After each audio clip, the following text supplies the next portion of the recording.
O San Antonio Spurs está se preparando para montar uma nova dinastia, assim como foi lá do final dos anos 90 e início dos anos 2000?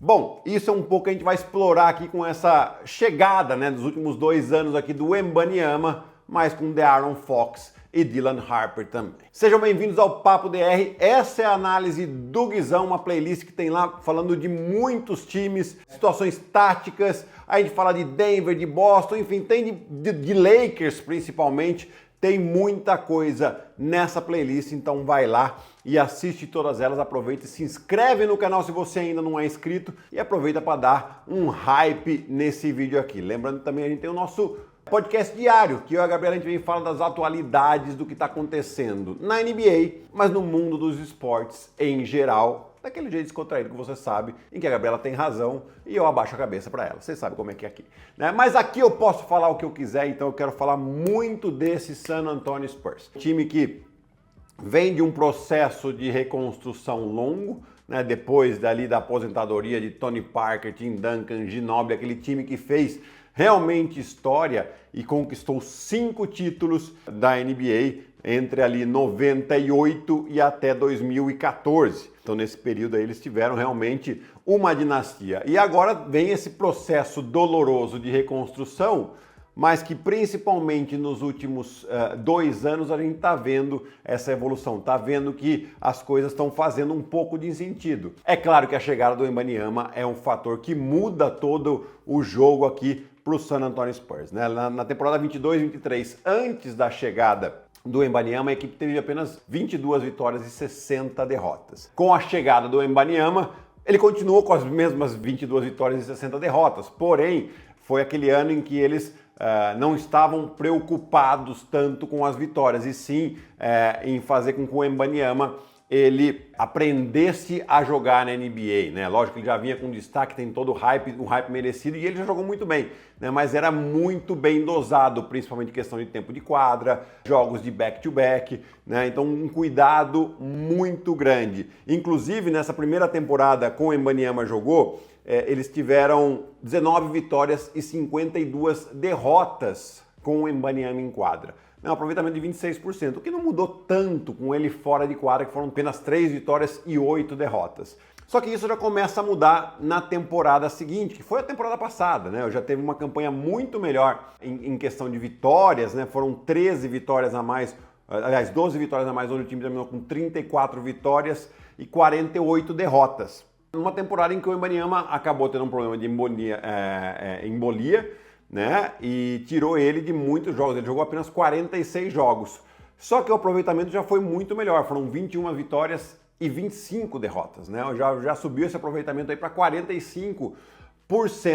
E aí aqui que a gente começa a falar um pouco mais das mudanças que estão tendo no San Antonio Spurs. O San Antonio fez uma troca que trouxe o De'Aaron Fox para a equipe, E recentemente até já deram uma extensão, ou seja, já garantindo aí o De'Aaron Fox pelo menos mais 4, 5 anos com a equipe. Só que o De'Aaron Fox e o Wembanyama, juntos, eles jogaram apenas 5 jogos. Então a gente está falando de um jogador que já foi All-Star, já foi All-NBA, que é o De'Aaron Fox, junto com essa nova estrela, um jogador que a gente nunca viu na história, por ter quase 2,30 m e jogar com a mobilidade que tem o Wembanyama, Então 5 jogos é muito pouco para a gente realmente tirar algum tipo de conclusão. Foram 2 vitórias, 3 derrotas, isso aí esquece, não importa, Só a título de comparação aqui, quando o Sabonis chegou para jogar com o De'Aaron Fox lá em Sacramento, foi uma troca no meio de temporada também, e foram apenas 13 jogos nessa primeira temporada em que ele foi trocado. O De'Aaron Fox teve lá 5 vitórias e 8 derrotas jogando com o Sabonis nesse pequeno intervalo de tempo. Só que na temporada seguinte, quando eles tiveram tempo para se preparar, fizeram toda a pré-temporada juntos, o training camp, teve mudança de técnico, é verdade, mas assim, aí quando eles tiveram tempo de se entrosar, essa conexão, essa química melhorou muito. E aí o time já teve aí 43 vitórias e 28 derrotas. Muito diferente daquele recorde negativo, Ou seja, um aproveitamento muito bom aqui. Por que eu trago isso? Exatamente porque é o que vai acontecer com o Wembanyama e o De'Aaron Fox nessa temporada. Eles vão ter toda a pré-temporada para treinar, para se conhecer, vão ter o training camp. E claro, o time melhorou, Então a tendência é que esse time ele melhore significativamente em questão de resultados. Então, se nessa temporada aqui eles tiveram 34 vitórias, a expectativa é que aumente esse número de vitórias, né? Inclusive as casas de apostas aí dão a linha de vitórias mais e menos, né, para o San Antonio Spurs em 43,5. Eu particularmente acho que eles podem ter mais do que isso, né? E vou falar aqui alguns motivos. Primeiro, o time do San Antonio Spurs foi muito bem no mercado. É claro, deu sorte também de ter a escolha número 2 do draft desse ano, que é o Dylan Harper, que tem um potencial muito grande. Tem um pequeno problema aí, mas que aparentemente o time do San Antonio Spurs não está vendo como problema, que é o quê? Eles vão ter possivelmente que jogar com 3 jogadores pequenos, né? Que é o De'Aaron Fox, o Stephen Castle, que foi o novato do ano passado, e esse também foi um fator do time ter melhorado, né? A chegada do Stephen Castle e ele ter jogado muito bem. E tem o Dylan Harper. A questão e nós já vamos falar já de possível time titular ou não, é se o San Antonio Spurs vai jogar com esses 3 pequenos e 2 homens grandes, ou se ele vai colocar um dos 3, e provavelmente um entre Stephen Castle e Dylan Harper no banco, para sair do banco, ser esse jogador que tem ponto na mão, que tem qualidade, vindo do banco, e jogar com Harrison Barnes, ou até mesmo com Devin Carter, que é outro novato que tem um potencial defensivo muito grande e veio desse draft. Então a gente já tem aqui 2 jogadores vindo de draft muito bons. Escolha número 2, escolha número 14. Depois a gente tem aqui como se moveu o San Antonio Spurs no mercado. Para mim eles trouxeram 2 jogadores interessantes, que é o Kelly Olynyk, já bem rodado com Boston, o Utah Jazz, né? Um jogador que eu acho até confiável. Tá? E já vou falar o porquê que eu acho confiável, tanto ele quanto o Luke Cornet. Os dois estão longe de ser um craque, mas são jogadores que todo técnico quer ter, por quê? Porque eles defendem bem, sabem muito bem qual que é a sua função, principalmente no ataque, mas principalmente dentro do time, e traz experiência para esse time jovem. Então eles não vão demandar tanto tempo de quadra, tá? Mas vão trazer o que esse time precisa, né? Somado ao Harrison Barnes também, que é outro jogador experiente, campeão da NBA, que ainda está no elenco. Então você já tem 3 jogadores extremamente experientes, você tem o De'Aaron Fox, que tem uma experiência, mas não é tão veterano quanto esses 3 que eu falei, né? Mais esse núcleo jovem que vou somado, que é o Wembanyama, Dylan Harper, o Brian Carter, o Stephen Castle, tem o Jeremy Sohan, tem ainda Devin Vassell e tem também o Keldon Johnson. Jogadores jovens, já tem alguma experiência, mas assim, é um núcleo jovem muito interessante que tem esse time, né? E você tem o Victor Wembanyama, vai para o seu 3º ano, ele ficou muito tempo fora da temporada passada, ele tende a continuar melhorando, porque ele ainda é muito jovem. Aliás, todo o time, a tendência é continuar melhorando. Então eu até acho que essa previsão é porque o Oeste ele é muito duro, mas essa previsão de 43,5 aqui das casas de aposta, né, pode ser até um pouco baixo. Eles podem ter um potencial de melhorar. Aqui nós estamos falando de 43,5, seriam 44 vitórias, né? Seria uma melhora de 10 vitórias em relação à temporada passada. Pensa que a temporada passada o Wembanyama jogou quase metade e o De'Aaron Fox chegou na reta final da temporada. Então só desses 2 jogadores aqui, a gente já vê que é possível que já melhorem muito, né?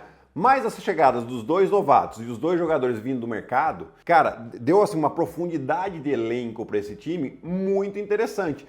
Um time muito jovem, com potencial de melhora, mas já que mistura, né? Tem essa mescla da juventude desse núcleo talentoso que tem, mais a experiência desses veteranos que vieram. Tem a questão da inexperiência um pouco do Mick Johnson, tá? Mas se ele não tivesse capacidade, você pode ter certeza que o Popovich não teria indicado ele para ficar à frente da equipe. Então, sinceramente, eu acho até que esse time, eu hoje, né, nas minhas previsões aqui mais realistas, coloco eles como posição de play-in. Mas não seria uma surpresa se esse time já classificasse para uma posição de playoff direto. O potencial que tem, e sinceramente eu acho que o De'Aaron Fox ele vai dar uma qualidade muito grande para esse time, eles conseguindo defender muito bem, que é uma das características históricas do San Antonio Spurs, de trabalhar bem esses jogadores para que eles formem um time defensivo muito forte, eu acho que tem tudo para esse time ir muito bem. Agora, qual será o time titular, né? Eu vejo aqui como 2 opções. Ou eles podem começar com 3 caras pequenos, que seria o De'Aaron Fox, o Castle e o Dylan Harper, junto com o Wembanyama. E aí a minha dúvida é, na posição 3 e na posição 4, que talvez colocar ou o Stephen Castle para o banco ou o Dylan Harper, não sei, vai depender um pouquinho, para colocar aí o Harrison Barnes como titular, tá? Essa é uma dúvida. E na posição 4, se é o Jeremy Sohan, ou o Kelly Olynyk. Aqui eu acho que é um pouco mais claro. Para mim, talvez eles apostem mais no Jeremy Sohan, porque é um jogador jovem, um jogador que eles apostam e que eles querem ver melhorar. E tem o Kelly Olynyk. Mas se ele não está respondendo muito às expectativas logo no início, você pode eventualmente começar com o Kelly Olynyk para trazer um pouco mais de experiência e ser um pouco mais alto também, né? Eventualmente você pode começar com os 3 pequenos, o Kelly Olynyk e o Wembanyama, ou você começa com o Harrison Barnes na 3 e aí você coloca o Jeremy Sohan, que daí você coloca um time mais alto da mesma maneira. Independente, assim, isso aí é decisão para o técnico, mas são essas opções que ele pode ter, mas é um time que tem muita qualidade. O Wembanyama teve média de 24 pontos por jogo e o De'Aaron Fox teve média de 20 pontos por jogo desde que ele chegou no San Antonio Spurs. Eu acho que a média desses dois jogadores, a tendência é ela aumentar e puxar os outros jogadores junto com eles também, né? Eu acho que é um time que tem tudo para já ser um sucesso nessa temporada. Vai depender um pouco da sorte também das lesões, que isso todos os times estão sujeitos, e também dessa química entre De'Aaron Fox e o Wembanyama. Comenta aí para mim o que você acha se o San Antonio Spurs em breve vai conseguir chegar de novo na NBA Finals.